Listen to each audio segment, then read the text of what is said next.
Well, I had the Department of Finance in my office yesterday talking about CTE and talking about the funding that's coming into it.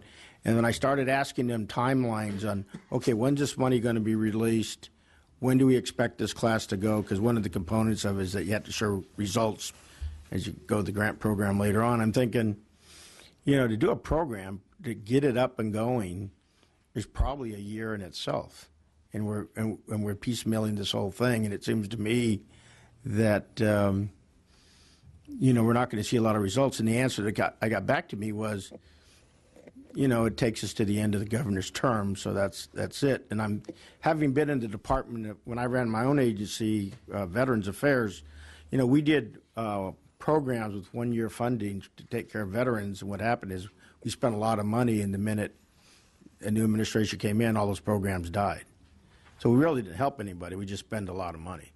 So I'd be a really good advocate for you on that. I think it's extremely important. I think we need to invest in that area. I appreciate all the other degrees going out there, but I think you have a very unique position, especially in my district, Maricosta, where they're tying together with private industry and biocom to get people jobs. So if anything I can do to help you on that, sir, I'd really be. Thank you. Appreciate it. We'll take you up on that. Thank you. And the last comment is for everybody, for all three of you here. It's clear to me that the economy of California is best served when you're all successful. You just need to look at Silicon Valley and the impact the universities around there. You know, what is Apple that's rated at $700 billion? A lot of that is because of the universities around it. The biocom industry that's developing down in San Diego is not just the UCs, but also San Diego State. And so you guys are really innovators and energies to the economy. And so I'll be pushing for everything I can to get up with you on that, because if you really care about this whole issue that we talk about, equity and social mobility, my belief is the key to do that is to educate people and give them the opportunity to get great jobs. And it can be in welding, or it can be in manufacturing, the community colleges, or they could be 10-pound brains figuring out how to do DNA and solve Ebola like they did down in San Diego. So I thank you for everything you're doing. We will be going through this bottom-up review. I just hope we know what our terms are. And don't do some things like other governors have been doing where they're cutting hundreds of millions of dollars away from education. Yeah, that's a short-sighted view of the world. So thank you for what you're doing. I agree. Could I comment? Yes, sir, Chairman. Assemblymember Chavez, you know, I actually sort of perhaps sit in a unique position at this table, having spent 15 years in the University of California and now 2 years in the CSU. And I think for all of us, what we need to keep our eye on aren't necessarily the conversations of the moment and of the day and of the season are vitally important, and I think all three of us are trying to be as clear about what we have and what we don't have and why we need things. But I think for all of us, I'd like us to focus on the next decade, and the young men and women who are currently in middle school and elementary school and high school. That what we're talking about today in terms of building capacity isn't building capacity for capacity's sake. It's building capacity to meet the needs of California.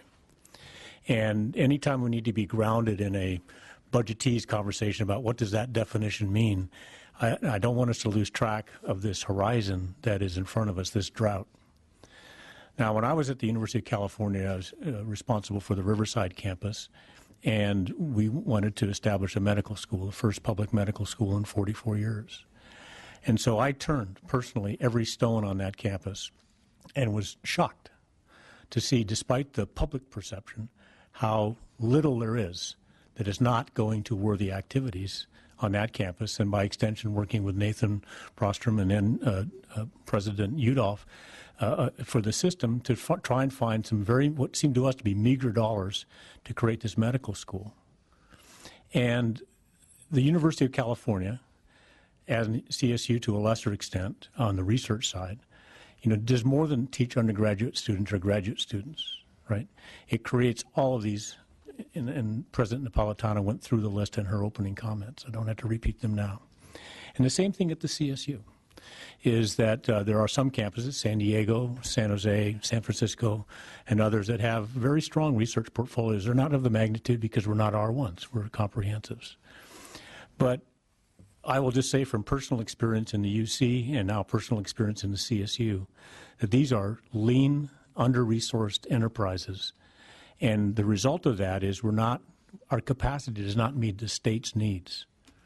And so when we argue for resources, or make the case for resources rather than argue, what we're really talking about is sustaining California's position in the world economy.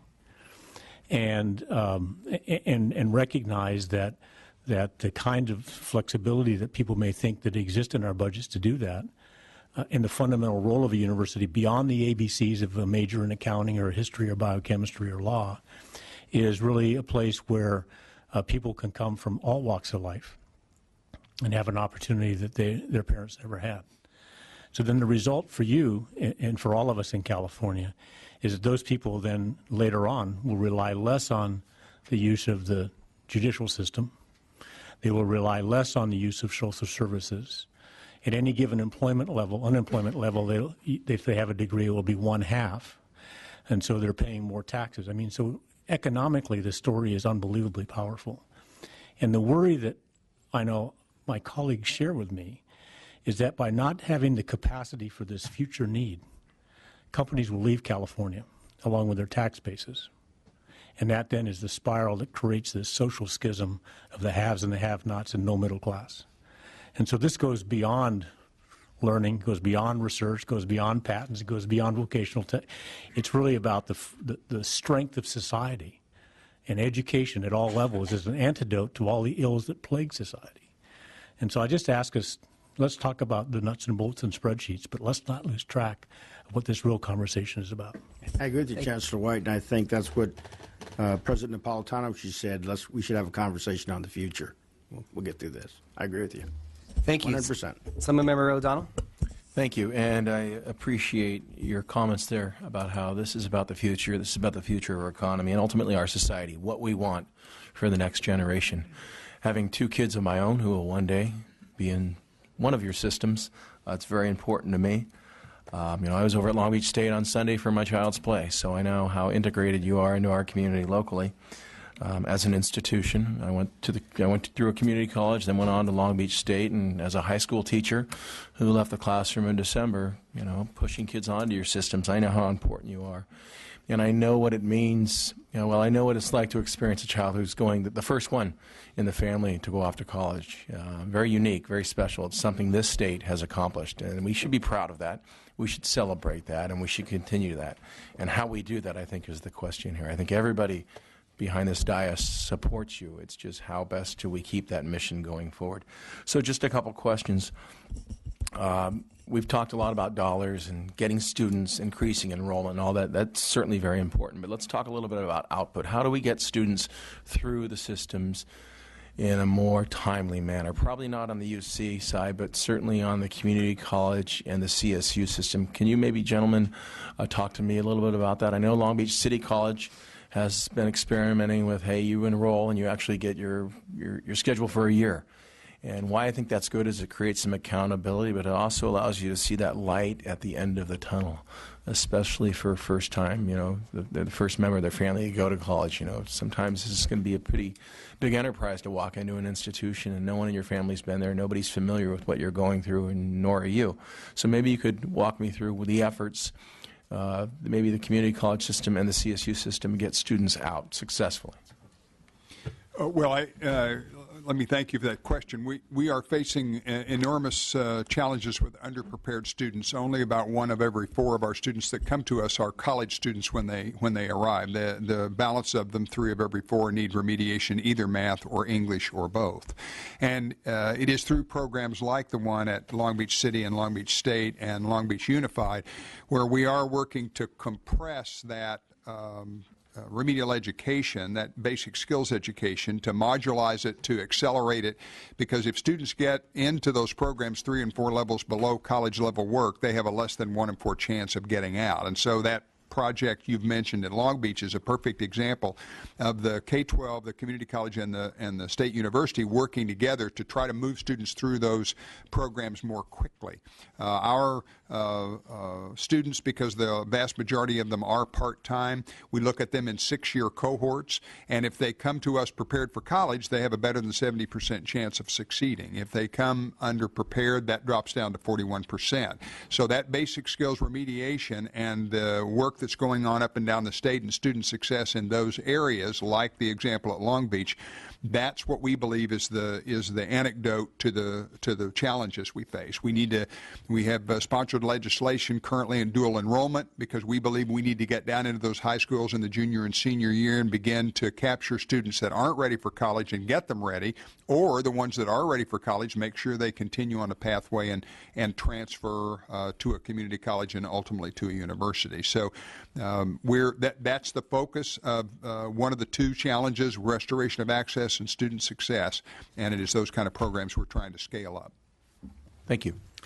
Assembly Member O'Donnell, I think the Long Beach Promise that you spoke about is actually being replicated in 5 or 6 different regions around the state, to where the local Cal State campus and the community colleges and the K through 12 systems in that area are creating these alliances so students can migrate through, and that's working pretty well.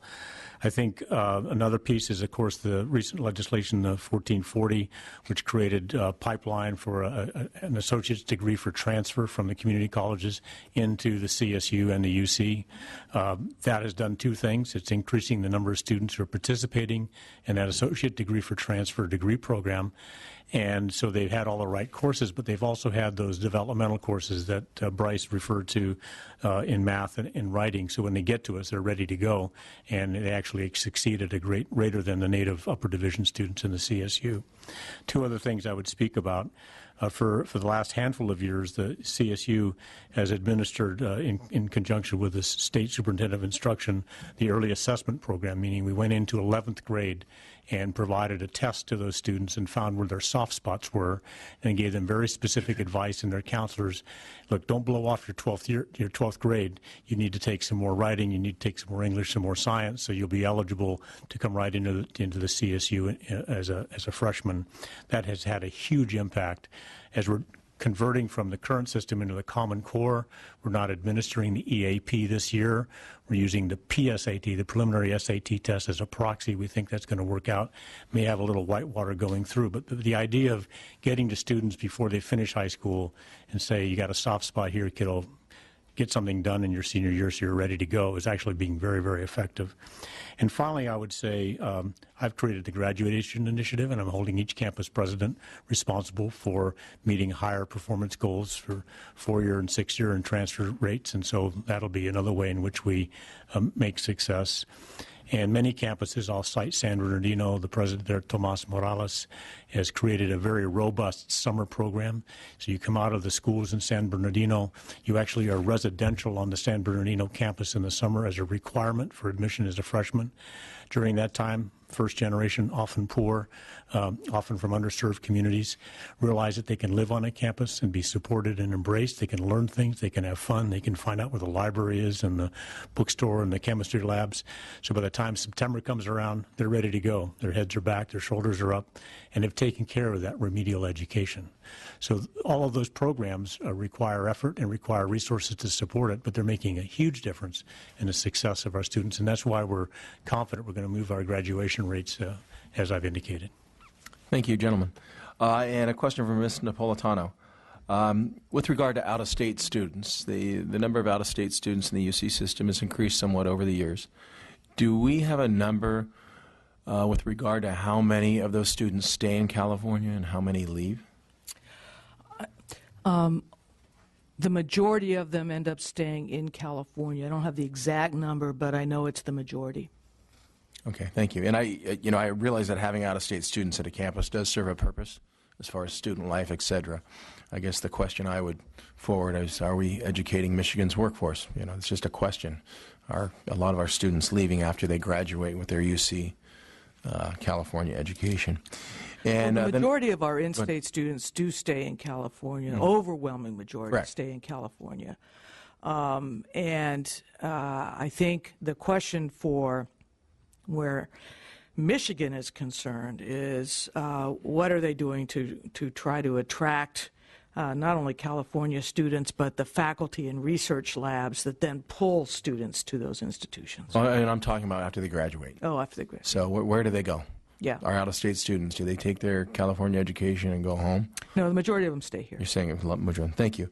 And with regard to efficiencies, I think that's what this whole conversation's about. The UC is top-notch. It's a research institution. It's a place of innovation that then boils out and benefits our communities and certainly our economy. Are there further efficiencies to be found within the UC system?